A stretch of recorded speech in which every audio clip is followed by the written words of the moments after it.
This conference will now be recorded. Good morning, everybody. Good morning.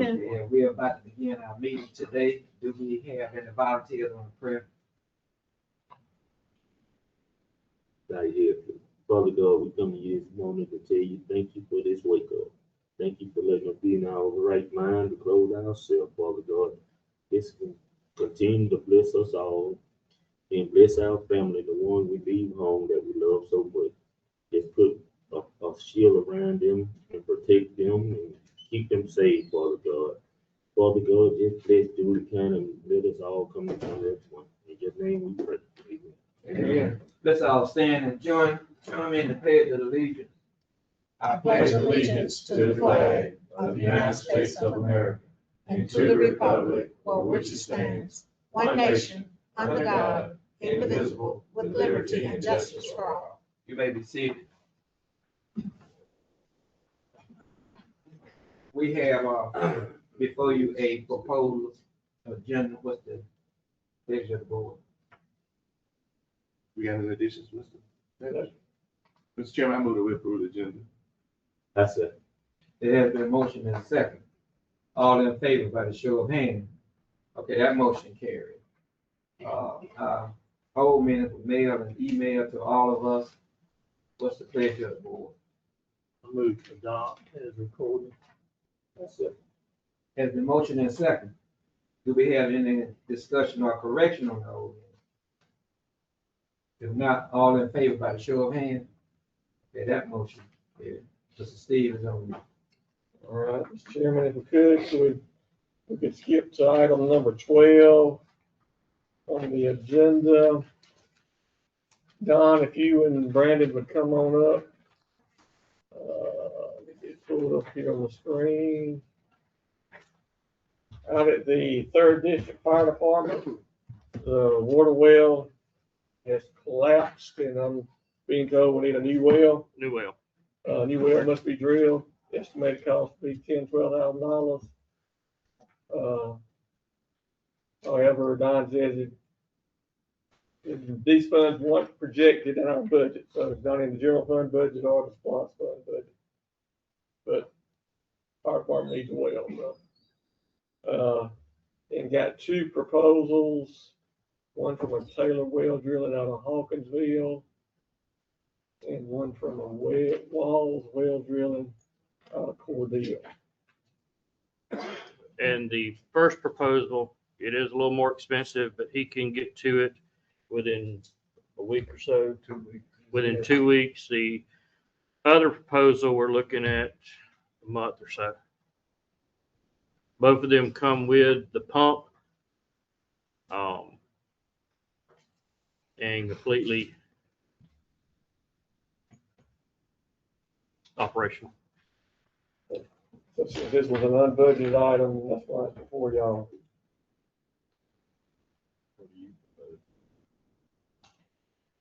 We gotta have a, we gotta do it, so we'll just have to figure out where to make the money come from. Building, this building, you gotta keep it up.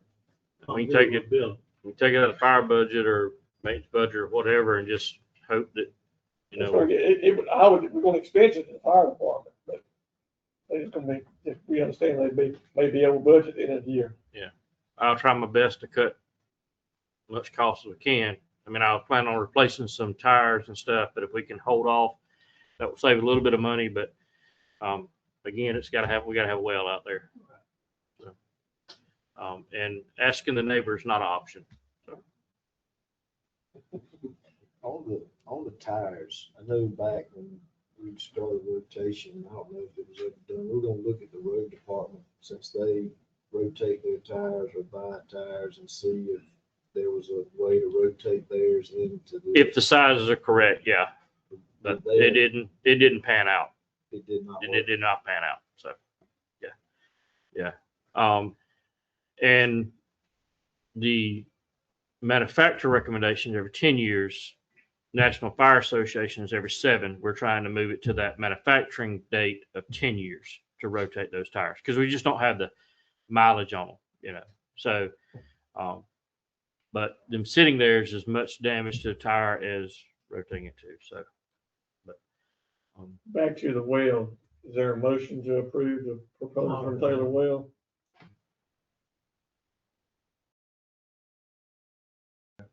Nobody want to do it? Oh, I second. Okay. Oh, I thought-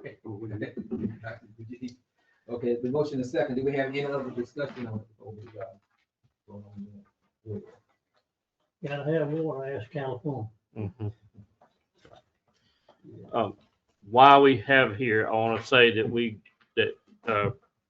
there was a firefighter one-on-one class that just completed last night with 6 new firefighters that took their test, and we are pretty sure that all those have passed. So we will have 6 new volunteer firefighters coming on board. We do have to purchase those turnout gear, which is around $38,000. That will come out of SPLOSH once the chiefs approve that. And then through some forestry grants, we hope to bring that down a little bit to $28,000. So the sheriff department donated radios. That saved us $5,000 to issue to those. So I do want to thank the sheriff department. I do want to thank Braxton Warren for actually doing the class, and then everybody that helped him. That was a huge benefit for me for him to have that done. So I just want to let you know we do have 6 new firefighters coming on board. Okay, and while you're still here, Don, item number 10 is just information. Oh, God. Let me get to it. Item 10 on the agenda. Just a reminder, starting last year, the state required the county to provide PTSD insurance to all first responders. And so that's been in place for a year, and we've gotten the renewal notice for next year. And the renewal is $22,792 for the year, and that's the same. There's no increase from last year for that coverage, and that's first responder. So that's the volunteer firemen, the EMTs, And sheriff department. the dispatchers at the sheriff's department, the jailers at the sheriff's department, and the deputies at the sheriff's department. So, How about the coroner? and the coroner. Yeah, they fall in there too. But most all of them fall on the fire department anyway. So anyway, just wanted y'all to be aware of that. And then also something several years ago, we started having to provide firefighters cancer insurance to all the firefighters. And we've gotten the notice for that renewal. This, we pay it twice a year, so it's gone, the annual premium has gone up about $120 something. It's $10,869 for next year. Just wanted y'all to be aware of that. And I'll get you that information. Was the motion for, the $20,000 bid or $10,000? We never did, Yeah. finish it up. So We had that was your discussion. motion. Yeah, when we get discussion. Was that it for the first one? Yeah, Get it yeah, done? yeah. Get it done. Taylor Well, Okay. First one, they can do it. Okay, all in favor by the show of hands? Okay, that motion carries. Thanks, sir. Yeah.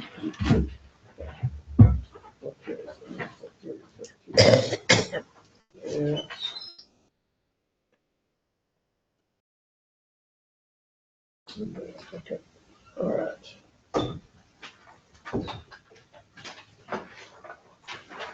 Lee, you want to come on up, Lynn? Item number 6 on the agenda. Morning, gentlemen. Morning. Okay, the proposed update to the fee schedule. Yes, sir.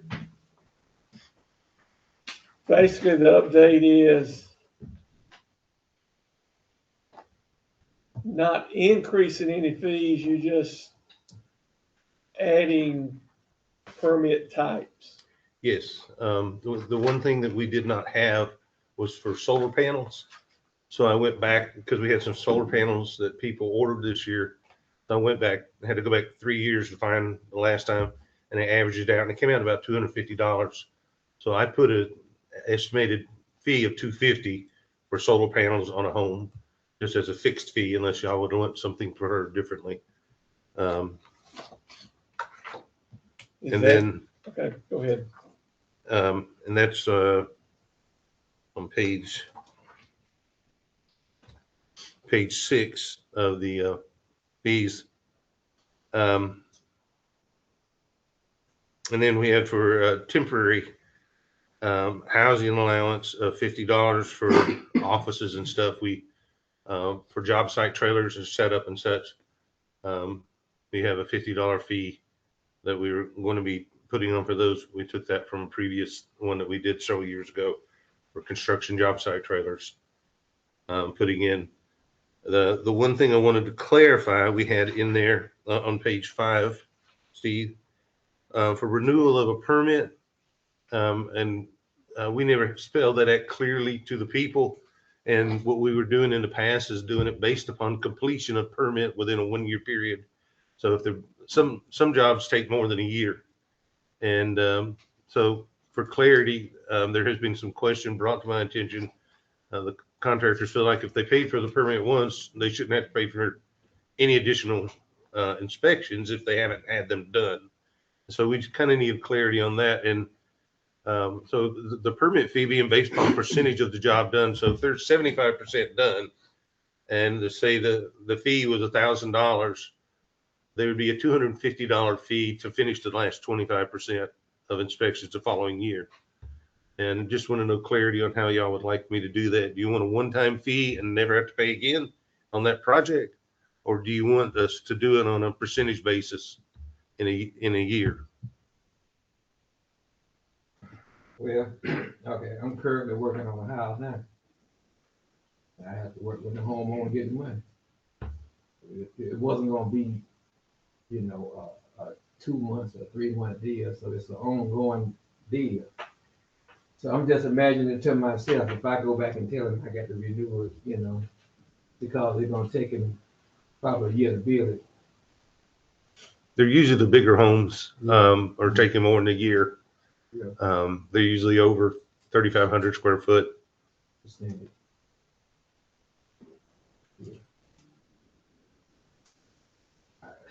Wouldn't it be better if it was one time Yeah. deal because of financing and rolling all of the stuff into the financing of the house? If I regretfully, they don't, sometimes one contractor will get all the permits.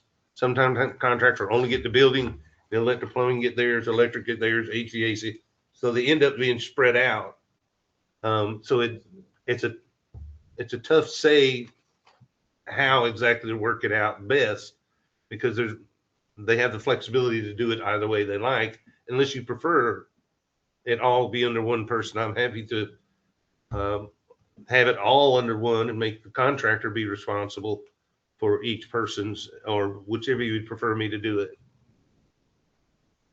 I hadn't thought about it like that. Personally speaking, I would, you know, I'd like for everybody to pull their own permit. You know, that's me. Right. Yeah, but once they pull it, you know, if it takes longer than a year, I just think, you know, that's it. You know, but I don't really see in addition to charges. If a job takes a year and a half to complete, are you doing more inspections than what you would if it took a year to do? Sometimes yes, because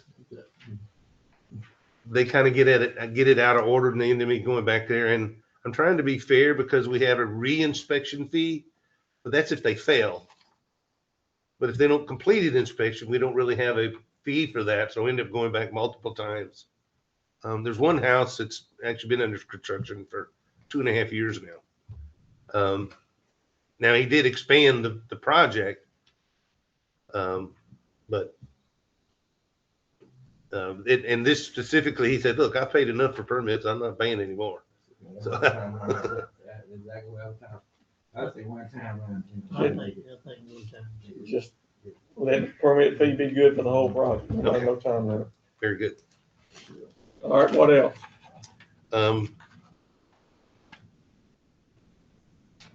That was it on the permit thing. Just knowing that we're going to the 2024 building inspection, which I changed it on the first page there, explaining that we're going to the 2024 ICC. It's on the first page there. All right, for those of us that don't live this, what does that mean? That's the international code conference. That's with all the building, the Georgia State interpreted codes for the state of Georgia. And so there are some changes coming up that are gonna have to do more stuff than they have normally been doing. I'm trying to notify them up front, give them notice as I see them. I have emails, I've been sending them PDFs, which all the changes that have been coming in. There's quite a few that are coming in they'll have to be doing more stuff than they have been doing. Okay.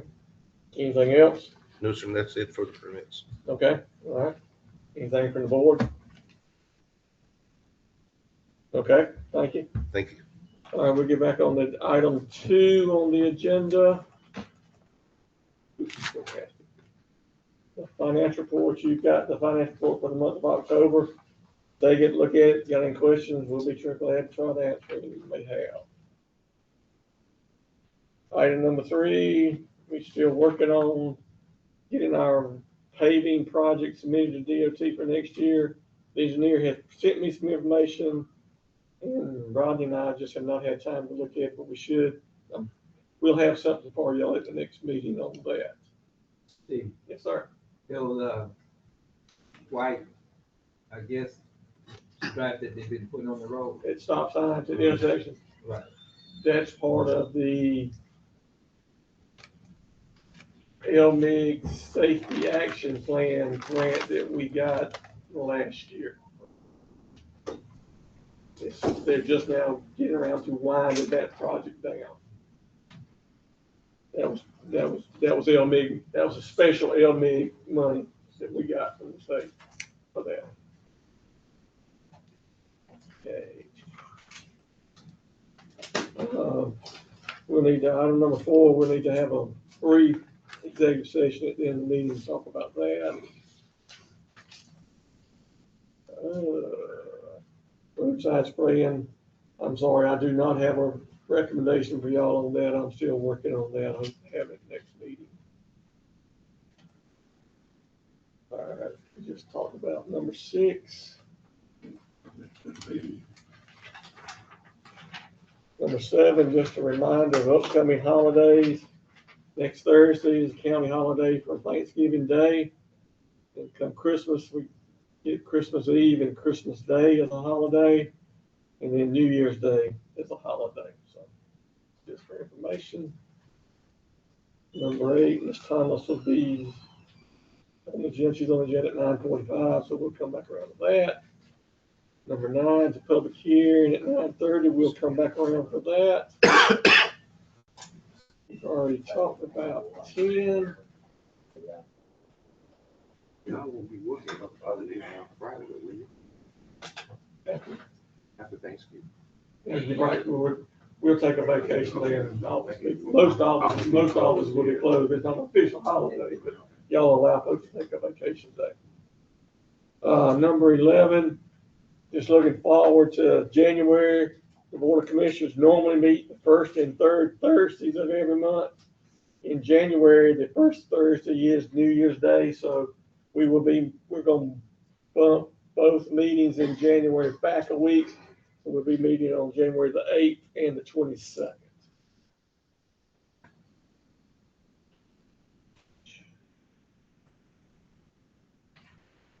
Number 13, I apologize again, I don't have a recommendation for the new backhoe loader yet. Hope to have that at the next meeting as well. Number 14, the Planning Commission his next meeting is on December the 8th. They got 2 requests coming before them. One involves a parcel 4213 located on Pinehurst Byronville Road. It's a variance request to reduce the front setback from 90 feet to 50 feet from the center road to allow a storage shed to be placed in the yard. And request number 2 is a parcel 6126B located on Robertson Road. And they're requesting a conditional use to allow a group home reentry partnership program. So don't know exactly what. What is that? Group home? I don't. Is Glenn still there?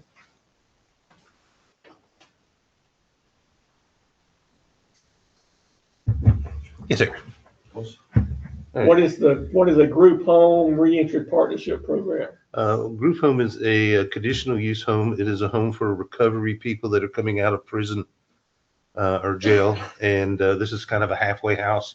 They transition back into society here. So they're closely monitored and governed. They had to submit documents from the police department, sheriff's department, showing that they're going to meet certain standards. It's a state mandatory thing that they have to do. And so they had all the documents presented to me so that they can apply for a group home. Is already a house there? Pardon me? Is already a home there? There is a home there. Do they live there? Pardon me? Do they live there? No, this home they purchased for this purpose. Hold on a second, okay. Let me find it. Search. What was it, parcel 6126D.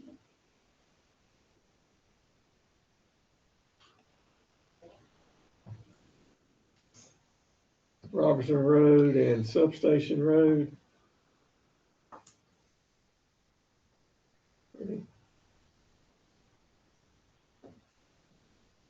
Is that Miss Johnny Peavy's house? Mm-hmm. They took, no, hers is with all the land. There, Mhm.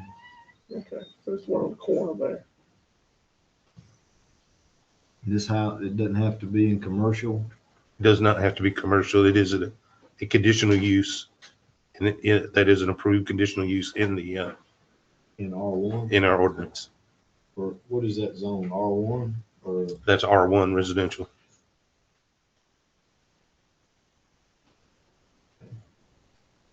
Then it go before them, or those, when they come back. Conditional use goes before y'all, and then And a they make a recommendation. recommendation to the Board of Commissioners. Yes. Thank you.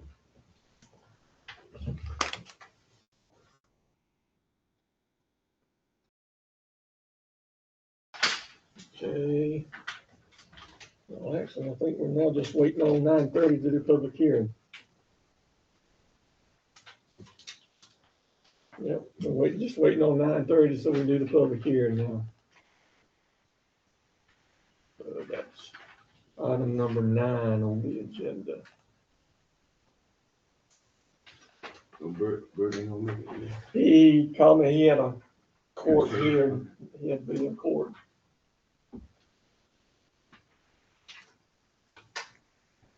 We gotta wait 7 minutes before we can call the public hearing order.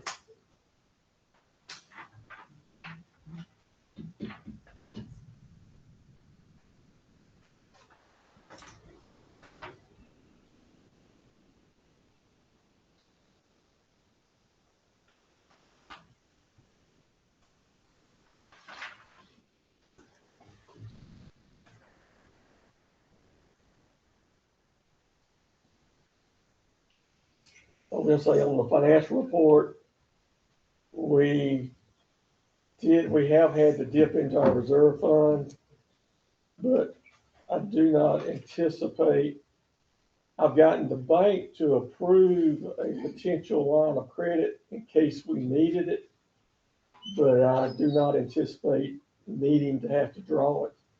But I wanted to have that in place just in case, because that takes several weeks for the bank to get that set up. But I do not anticipate, and property tax bills went out prior to October 20th, and a significant number of folks have already been paying their property taxes. So, You said we paid the Humane Society in this. yeah, that was an oversight on our part. It was one of those payments we had set up to be done every month. It got done in October by mistake. It's been canceled now. It will not be done anymore. Got done and they cashed the check. Well, see, that was one we set up for ACH payments. Well, they only got 12 of it. Didn't they count, they just made 12 of it in the calendar year. In last fiscal year, but then they got one in this fiscal year when they shouldn't have. we have, I've gotten word that the Cordell Animal Control may come talk to us about trying to work out if y'all would be interested in working out a deal to let them use that facility. And do That's all yeah, I've heard right now, so. it seems like all the payroll on some is running at 11%. There was 3 pay periods this past month. That's probably because, like, we do payroll every 2 weeks. So 10 months out of the year, there's 2 payrolls. 2 months out of the year, there's 3 payrolls. So October was one of those 3 payroll months. That's Making Yeah, sure I we was- wasn't getting off to the, Yeah, I was going. we already that far. yeah, that's Or were the numbers not corrected that's the short. okay.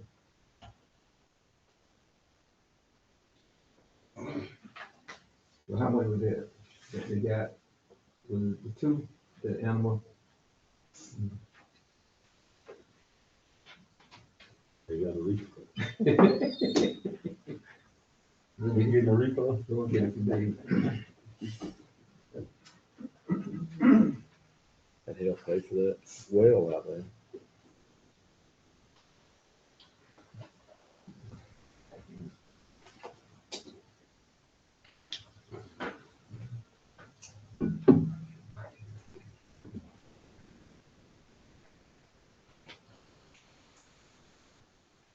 Oh, and our CPA, Gene Allen, has begun working on last fiscal year's audit.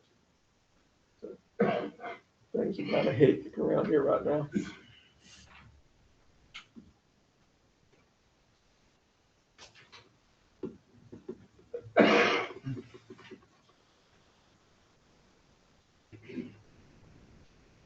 Three more minutes.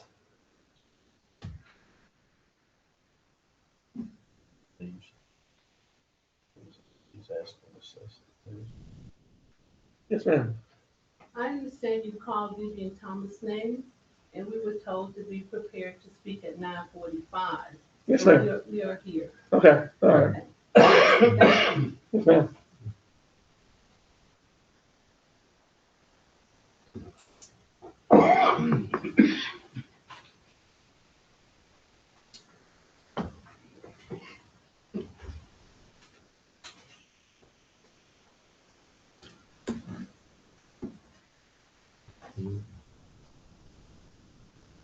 Okay, so this is parcel 12B42. Search. B42.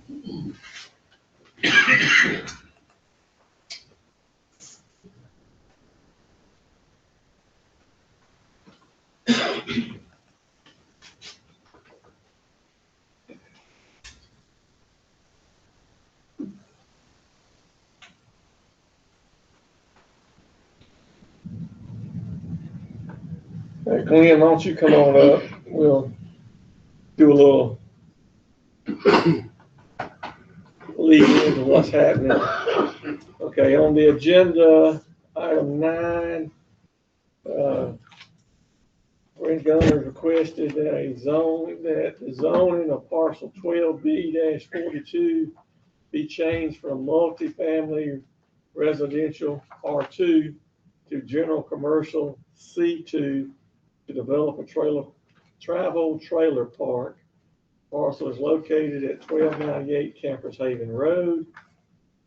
And just to show, don't know where we're talking about. This is Highway 27 going to Americus.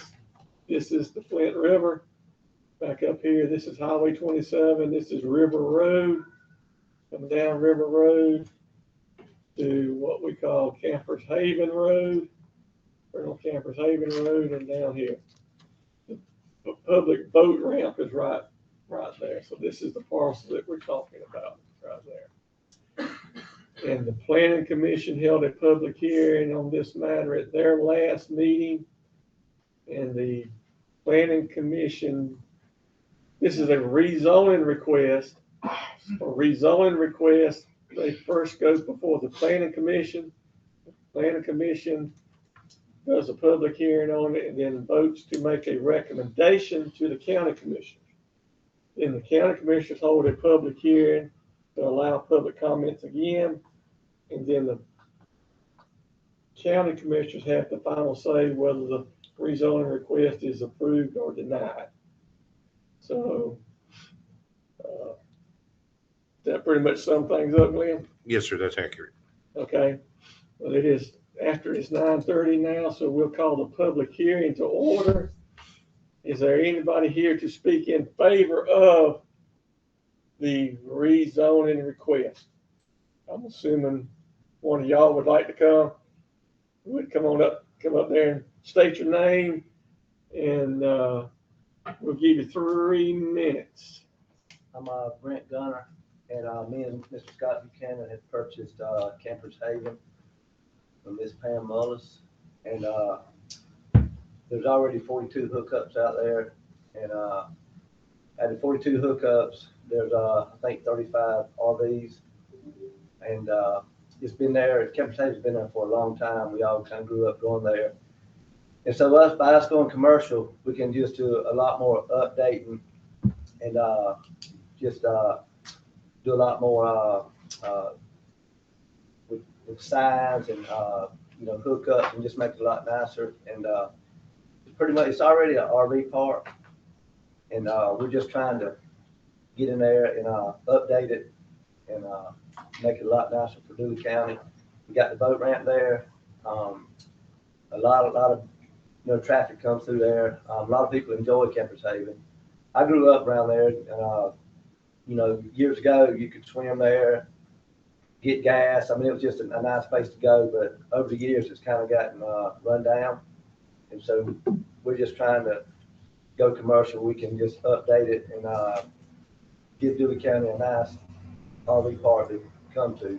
And there's RV parks probably 2 miles down the road. They're commercial, and we just requested that that people back us with this vision and just give Dewey County a nice RV park to come to.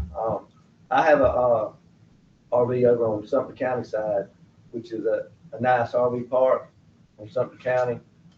As y'all know, Chris County's got the Veterans Park, and so we're just trying to take Dewey County and give Dewey County something nice, on the river that people can come and enjoy, camp, do some recreation, and just enjoy what we got there.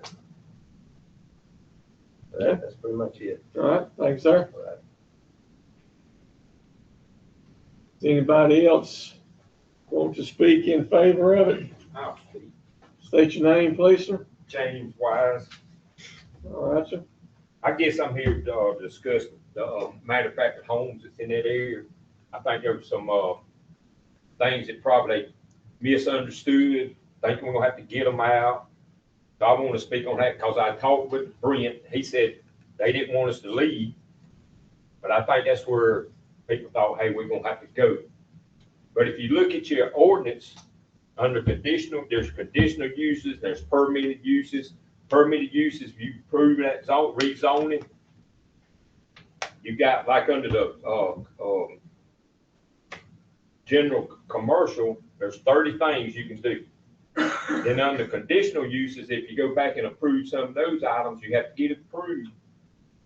Manufactured homes, mobile home park is listed under it. The way it's zoned now to R2, it's got a class listed on there. The way I look at it, there's an office there, and they was doing conditional uses there also. So with the rezoning, it just brings it in compliance with what y'all doing in other areas, because the other travel trailer parks is zoned commercial.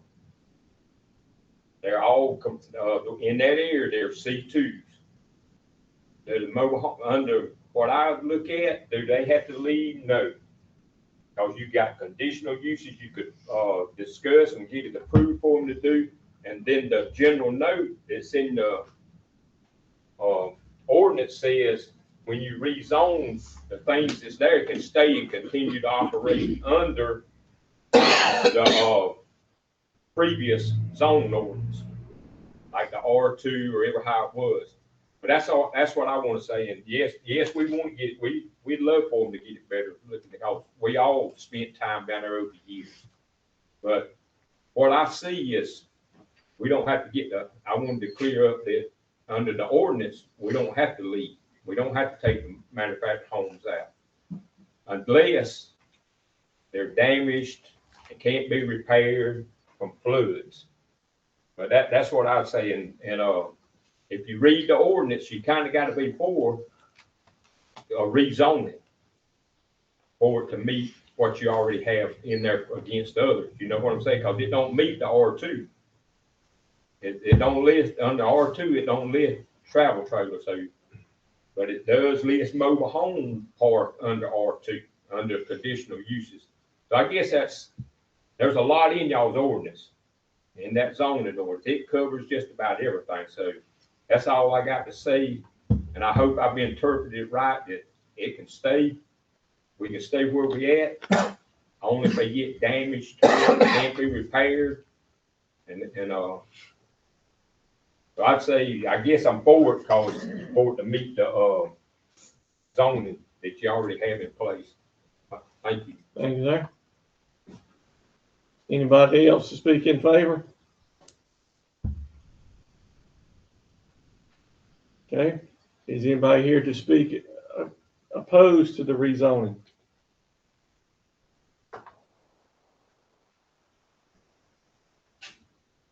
Hearing none, Mr. Chairman, we'll adjourn the public hearing at 9:37.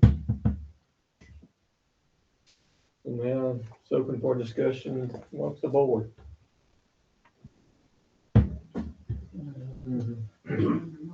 Was the non-conforming uses discussed by your board? They were not brought up and discussed in the Okay, board. I think that clears up a lot of, it takes all the questions out. And I think this gentleman's correct in the fact, from the way I read it, the non-conditional uses is opening up the opportunity to leave those there. Yes, sir. And number one, The when mobile it's home. continued use, the land is presently not being used as zoned. So it's considered non-conforming use. And if you don't change the way the land is being used, it can stay the way it is, from my understanding. But the non-conforming use will allow you to go on and zone the entire parcel Yes, sir. commercial. Yes, sir. And the mobile which is- homes, Which is the end game of what I think these, correct. And the mobile homes could stay. Now, if the mobile homes go out, there's a window that another one have to come in, or it would not be allowed. So once that's removed, you got a 1-year window to put another one back in that spot, or that section right there is no longer allowed to have a mobile home in that spot. What is that time frame? I would think. 12-month period. Say somebody moved, one of those mobile homes was removed off the site. Another mobile home could go back on that site within 12 months, but if that mobile home lot stays vacant for more than 12 months, it loses its non-conforming, and then it has to conform with the zoning requirements of whatever its property is on. Same, I mean, what's the same size? I mean, Same size. It can still be used as a mobile home. A mobile home can be put there. It doesn't specify it has to be the same size or anything. Stop that in the change. Presently, there's 9 mobile homes that are part of this site. So in essence, there could only be 9 at the time that this rezoning is, or they couldn't put a 10th one in, and so on. And they can only go back in the exact same spots Yes, they were in. yes. And I can't I'm not speaking on behalf of the planning commission, but I attended the planning commission meeting. They were not unanimous in their vote to deny the rezoning request. But I think if they had known about this, they were concerned about if it got they were under the impression that if it got rezoned, the mobile homes had to go. And they didn't want to see that to happen. So all they saw the option was to recommend the rezoning and get denied. And they could, in their mind, the new owners could continue going on as it always had been. And I have spoken with two members of the planning commission since then and informed them about this, and they will not be upset if y'all ignore their recommendation to deny their, based on this new information. Did you run this by the attorney? He agrees fully of our interpretation. This would allow the whole parcel to be rezoned commercial. The existing mobile homes can stay. And then that mobile home park thing we did goes into effect. No, this is not That's not in effect.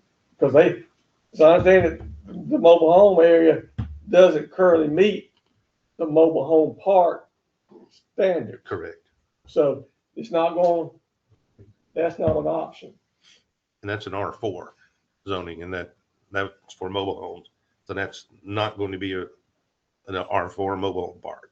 It's going to be a commercial that has mobile homes in it. But you gave us something on an RV park. Travel trailer park is what it's specifically called. Right. That's not in effect here. No. Well, that's what, by getting this rezoned commercial, that allows them to officially have a travel trailer park there. They have to do all the septic. Meet the criteria of Yes, ours. he wants to improve and to have more travel trailers there and to upgrade. But he can't because to do that, it has to be rezoned so that he can put the things in that he wants. But he's seen all that to understand what that is. Yes, the owners, they're right here. Yes, They've seen the Y'all understand the criteria for the understand the mobile, for parameters the of travel that. trailer park that you're gonna have to meet.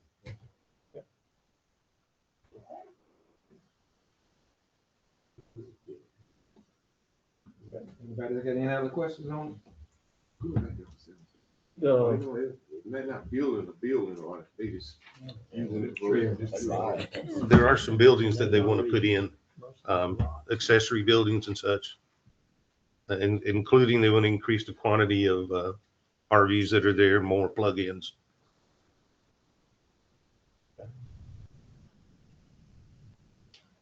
This is in your Yeah, district. yeah. I'll offer the motion to approve the commercial zoning for this extension. That's it. it? It has been motion and second. Are there any other discussion on it? We talked about the size. What size of the lot down there? Well, at present, you can't put a sign until they get signage is another thing that's you have to be in a commercial property to put a sign, and they have a rather large, very attractive. They've got it built on the ground, but they can't put it up because you got to have a variance for the sign to go in on a commercial property because where it's going to be placed. So that was tabled until the next meeting because we have to get it rezoned first. Then we're going to address it at the next meeting. Are there any other questions on the discussion board? If not, all in favor by the show of hands? Okay, that motion carries. Thank you. All right, Ms. Thomas? Come on up and have a seat. The other guys want to come up too? Anybody else with you? Yes. I apologize. They told me you all had called and I didn't want you to think we were outside waiting for 9:45. So No that's what problem. they told us to be here at. No problem.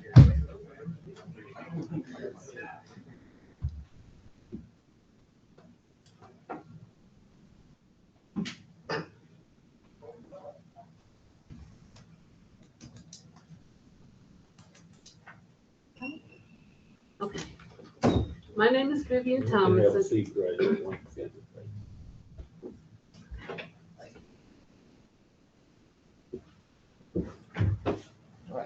Good morning to everyone. Good morning. My name is Vivian Thomas, and thank you for this opportunity, commissioners and board of commissioners and all that you have with you. I come before you to make a request to help with some of the needs that we see in your county. We have done an assessment of Dooley County and have found that Dooley County has been declared by different apparatuses within Georgia as a county that is in essence a dying county. And that's not anything anybody wants to hear. I'm a former commissioner myself, having served 5 years in Henry County. Economic development is my specialty, and I have done economic development successfully for 5 years. What we want to do, and let me add one other thing to that. Dooley County is my bloodline. I have had great aunts way back in years that have been here. So I'm in essence coming back to say, I've got to help my bloodline do what it needs to do. So I hope you allow me to have that privilege of being proudly sitting here before you. I really am. In essence, I want to talk with you about some alternative things to look at to bring to Dooley County. That's what we're here for. I'm here with Henry Whitlow, right here, and Bill Mann. My company is InSync, Professional Consulting Services. And InSync is designed to bring all the elements that you have out here like a puzzle together to make sure they work together to build a whole picture. That's how we work. I'm in partnership with these young men, I should say, who are working with me on different projects in different areas. Now, what we want to do is look at Dooley County from a different perspective. We want to look at your branding, how you promote yourself. We've already taken the time to look at your budget and how you're spending your dollars. We've taken the time to look at the population decline and what we can do to help stop that population decline. We've looked at you in retrospect to who is associated with you, what counties are around you, what cities are within the county limits. How are you proportionally located to 75? The type of traffic that comes through your county. And you know you have some great things going on. You have something that some of us wish we had in the northern areas. You have land. You have land. You have water. You have people. You have possibilities. Whereas a lot of counties are landlocked. They can't grow anymore. They can't expand anymore. They're at a point they don't know what to do but to go up. You have the ability to go out and up. And that's a great thing. It really is. And it's something I think we need to address to say, let's look at what you have to offer to the world. You have this big old 75 that goes past you in 3 or 4 exits from Uintah to Pinehurst and all the way up to Vienna. So you have these opportunities here that we think we can build on and help you build on as well. Some of the challenges we've looked at, of course, like I said, is the population decline. The lack of diverse job opportunities, the infrastructure deficit, and we also look at economics as well. I also noticed on one of your agendas that your LMIG dollars are set at a very high amount. Over $800,000 can come to your county. You have a 10% return that you would have to invest in that. I'm quite sure you're prepared to do that. We're prepared to even offer you more to wrap around that entire amount. And yes, I did say more. We're prepared to do that. We're looking at how can we make this happen. We're looking at your workforce development and people. How do we make that happen with people, workforce development and housing? We're looking at food and making organic food in an ecosystem that feeds back into itself. We're looking at how we can turn a decentralized water system to something that pays you back continuously. And of course, everybody's looking at power, because AI centers are coming everywhere, or data centers are coming everywhere. The problem is most people are getting them but don't know how to make sure they pay them. I know, believe me, I've been all the way up to Chicago talking about data centers and how they operate and what they're doing and how they're draining different areas. But we found a way to make sure they don't drain your area, but put things back into it as well. So as I said before, you have an asset, you have land, you have water, you have food, and these are the things nobody can live without. And you have placement right near 75. Now, what I want to do at this moment is to let one of my co-fellows talk about the pod systems that we have available that we want to talk to you about. And I want you to listen to think about this is possible in this area, okay? It is possible for us to come here and put a farm to grid ecosystem pod system in your area and want you to consider doing just that. When we were coming down, and I've been to Buc-ee's, one up in Adairsville, the one here many times, and one over in other places. But Buc-ee's is an attraction. It's not just a filling station, it's an attraction. But what if we could do something community-wide, similar to build an attraction around vertical farming, not the farming that I grew up on a farm, but farming that's more modern, and we can educate the people and the travelers about how not to just come off and get a brisket sandwich, but come off and get organic food, farm to grid to table. And we can do that with this pod system. The pod system is an organic food, vertical farming opportunity that can scale up to commercial size or down to backyard size.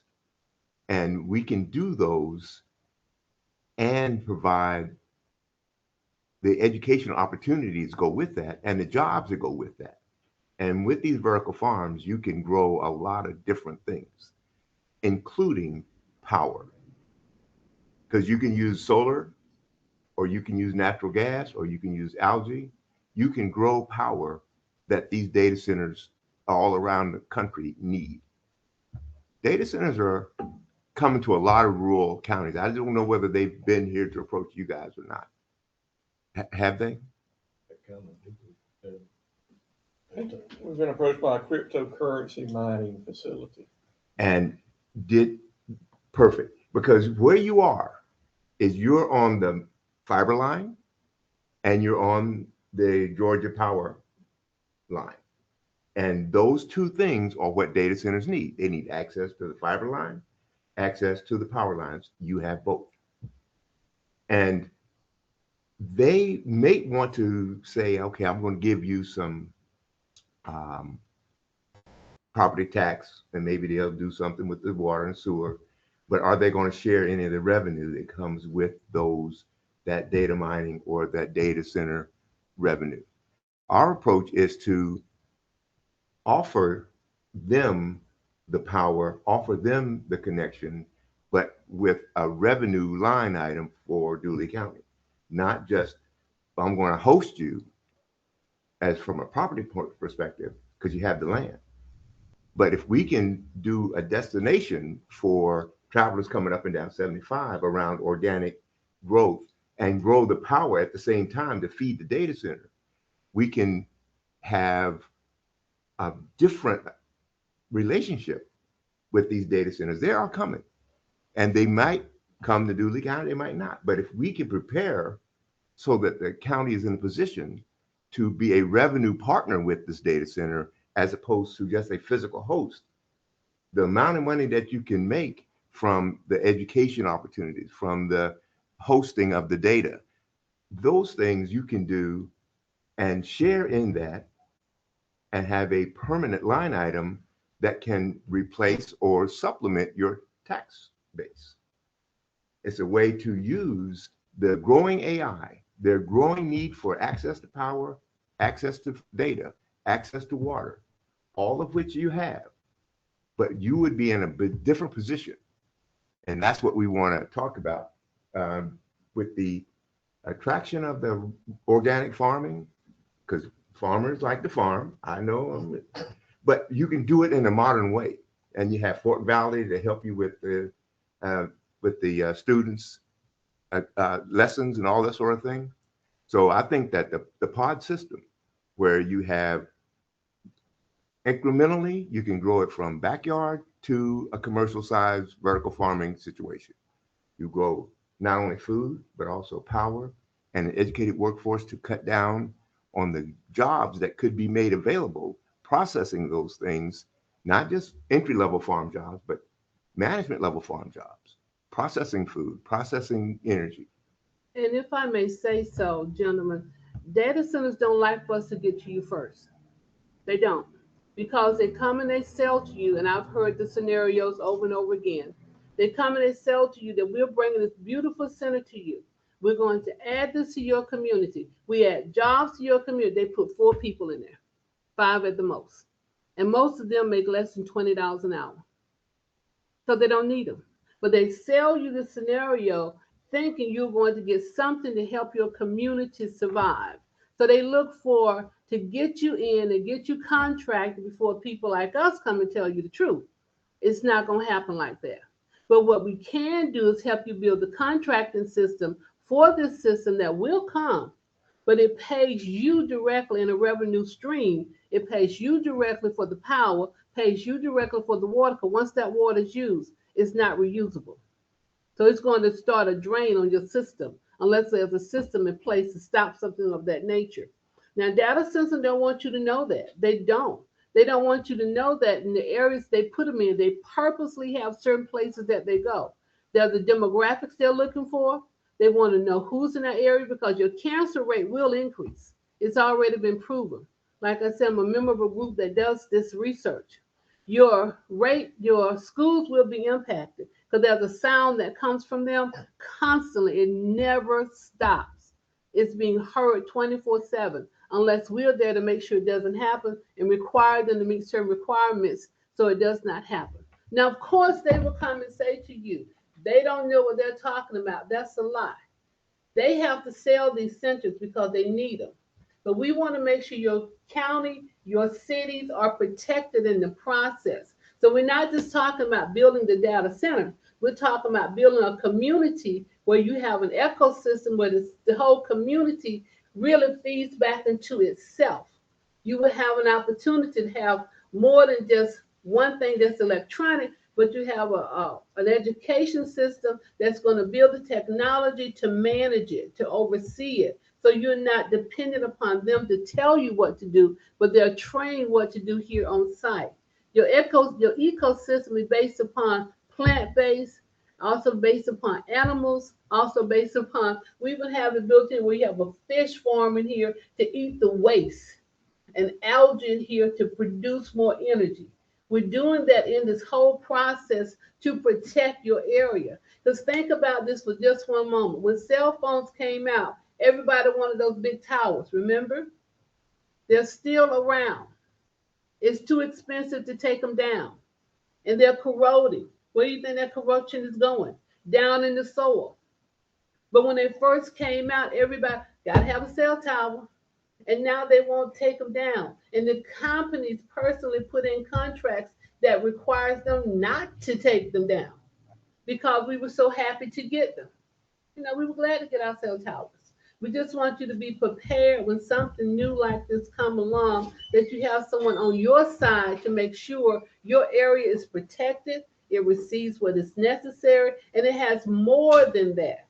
We don't want to stop you at a data center. We want to build a community that can survive, one that's educated, that's tied to education, tied to technology, and tied to management of what's coming to your area, so you won't be dependent upon an outside force to make it happen.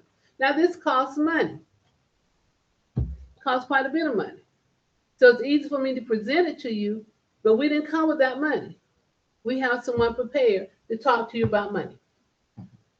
Okay. My name is Bill Mann. I'm a technologist. And what they were saying is very, very true about data centers. I deal with a lot of data centers. I know how it goes. Deal with microgrids and decentralized water. It's very essential that we put a infrastructure, a modernized infrastructure in place to where you can handle all of this new technologies coming down the pipe. When I heard you say, Commissioner Sanders, that they talking about putting a data mining facility on your property, that's for a reason. It's not going to benefit the county because they're data mining for a reason to be able to make money. And you're not benefiting off of that. They're just putting it in place. What we're doing is saying, hey, look, we can bring a data center in place to come down here, and we know how to negotiate with the data center to where you will benefit. not only from the data center, but from get schools, roads, modernized water systems, as well as electrical systems. And when you do that, you'll be able to share in the revenue with the data centers, because I know how to have those conversations with them.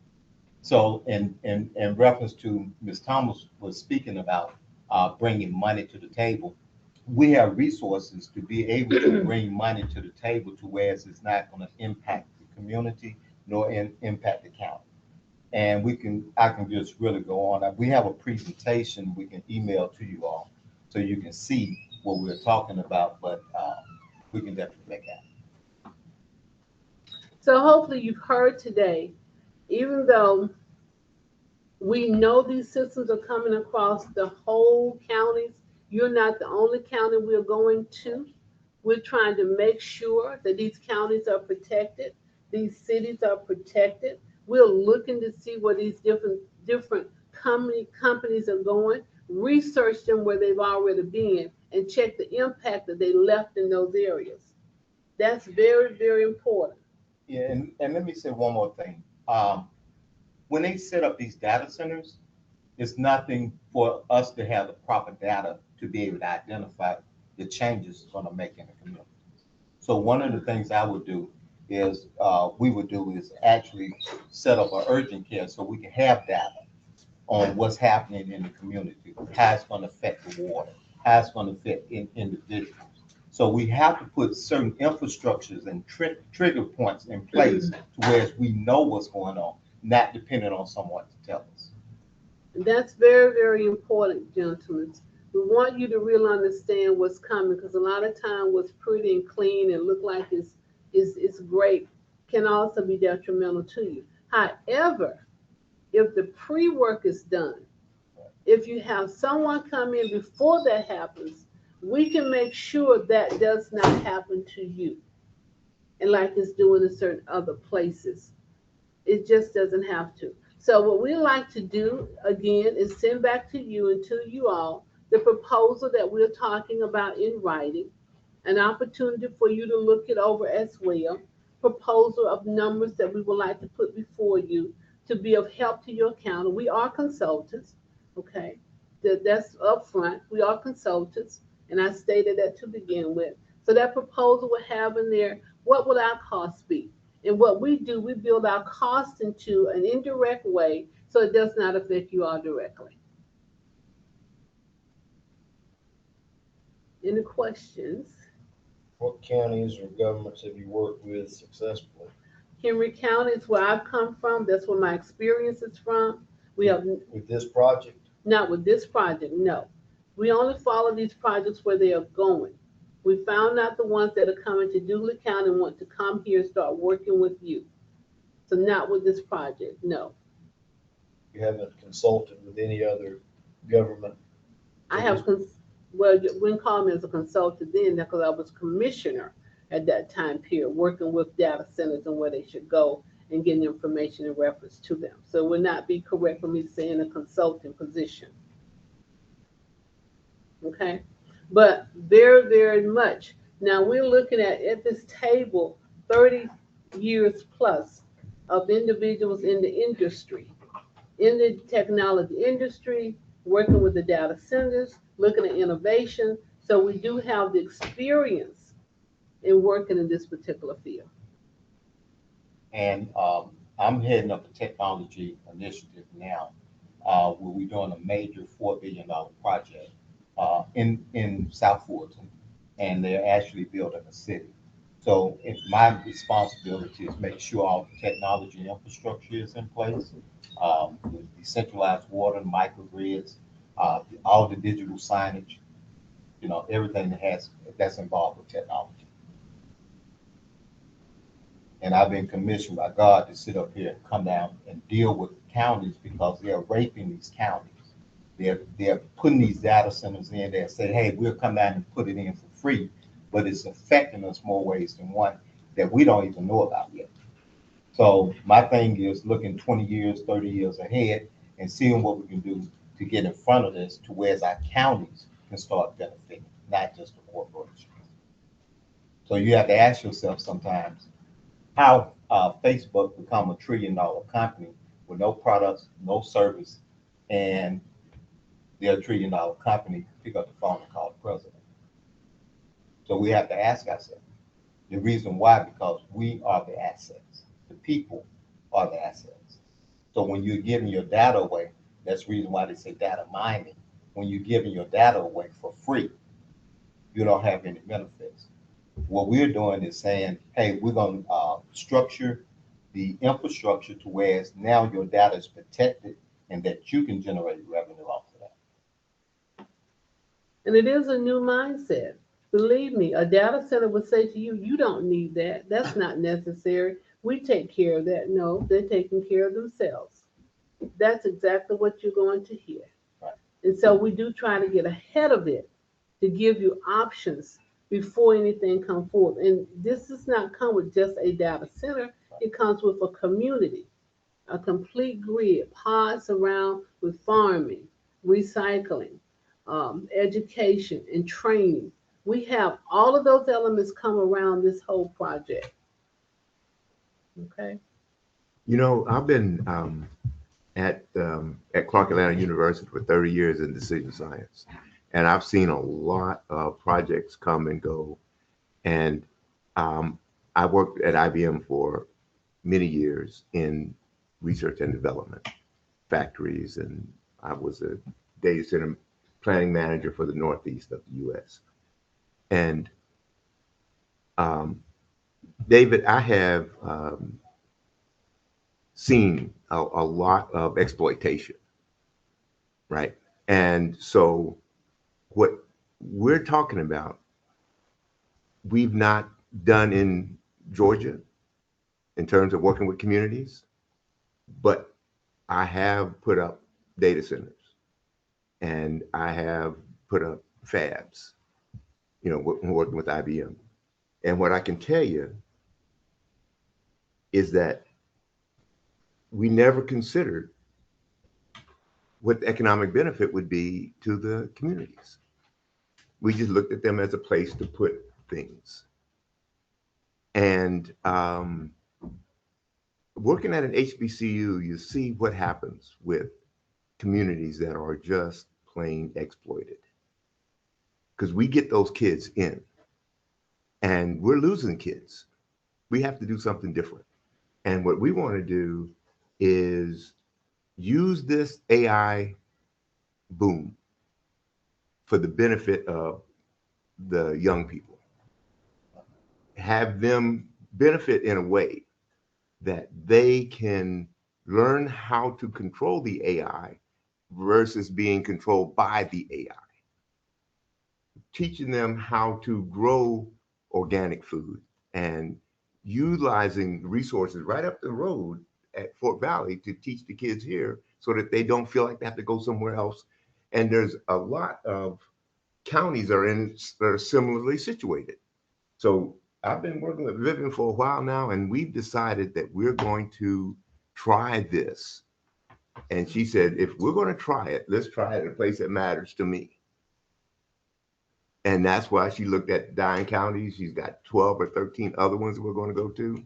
So our hope is that if we can make this revenue and cost neutral for a county can begin to leverage the assets that it has.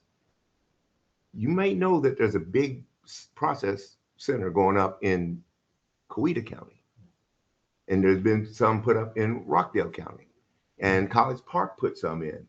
And everywhere they went, the community didn't get any net revenue out of it.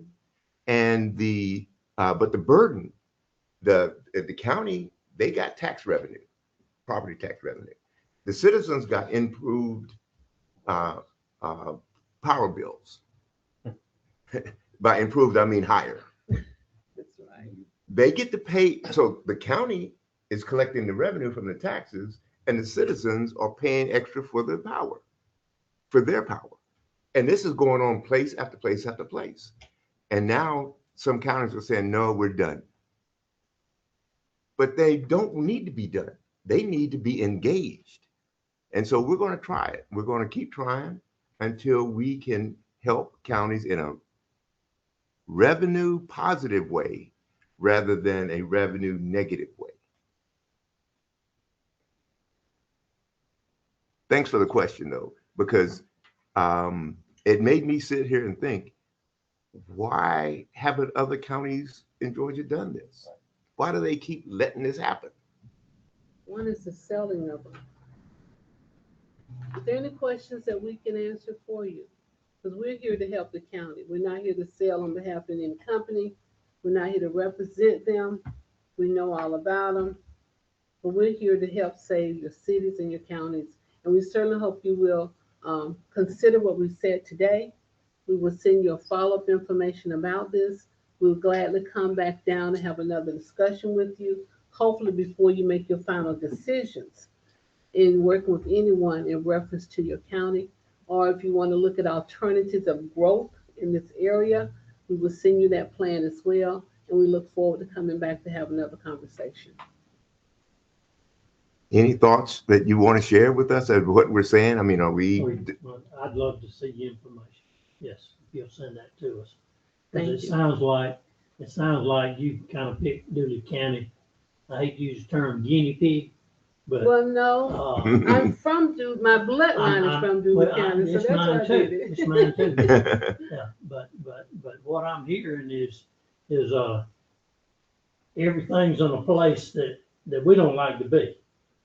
All your experience. Right. So I applaud you for coming out into the highways and the byways in the rural community.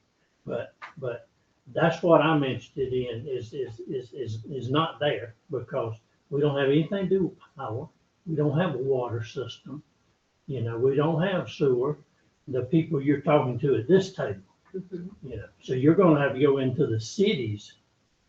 We don't have a water system. We don't have access to power. You'd be working with Georgia Power. And I don't know how much you've done with that, but I hear you beating them up a little bit. Well, but here's the thing. When the county is the most powerful outside of the federal government, counties are the most powerful because counties are constitutionally here and they coordinate the rest of them. They lead the rest of them. And that's where the federal government recognizes counties. It doesn't recognize cities and it barely recognizes states. But the counties, that's where the precincts are. So the counties have power. And a lot of small counties don't really realize how much power is constitutionally available to them. And so we go to the counties because the counties are responsible for the welfare of everybody in the county. They may delegate it to the city. They may delegate it to the parks and recs and these other things.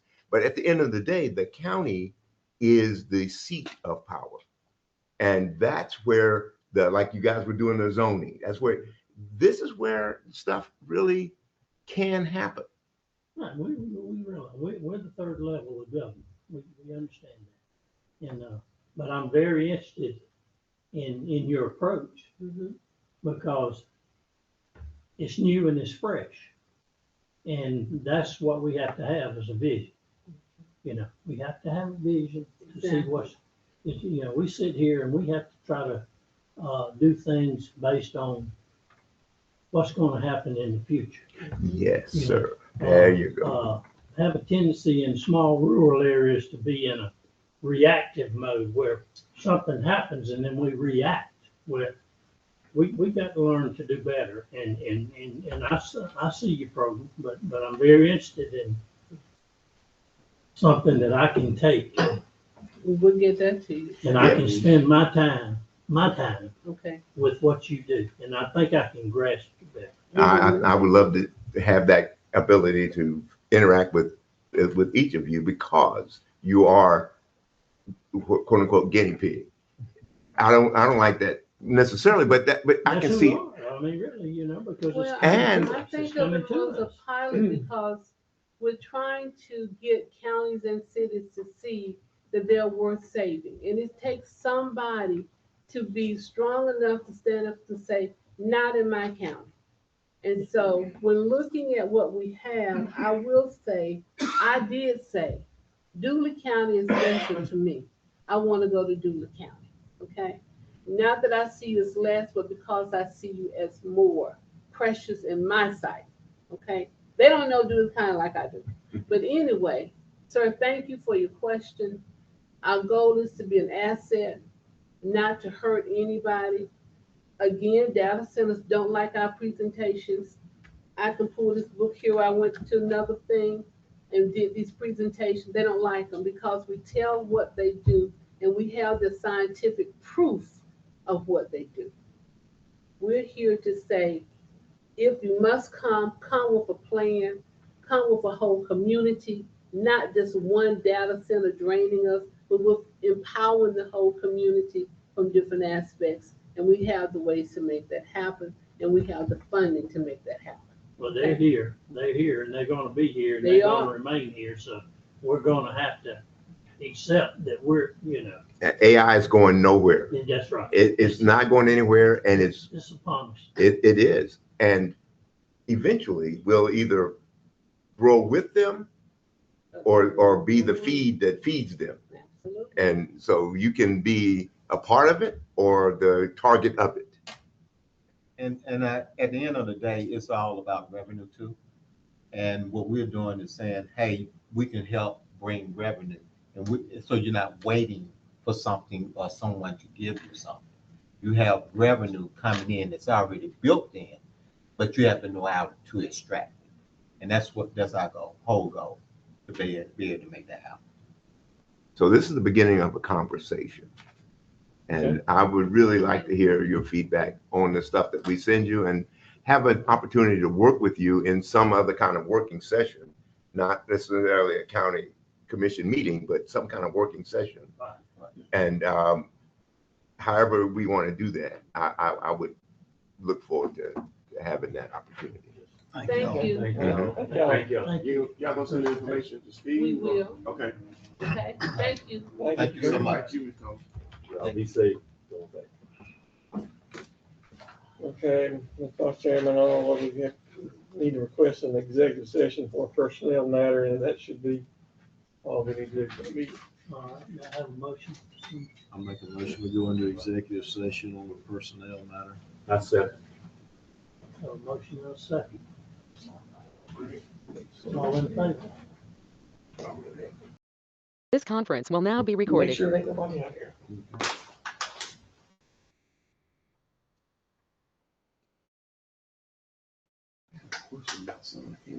It was. We're back in regular session, if you want to come in.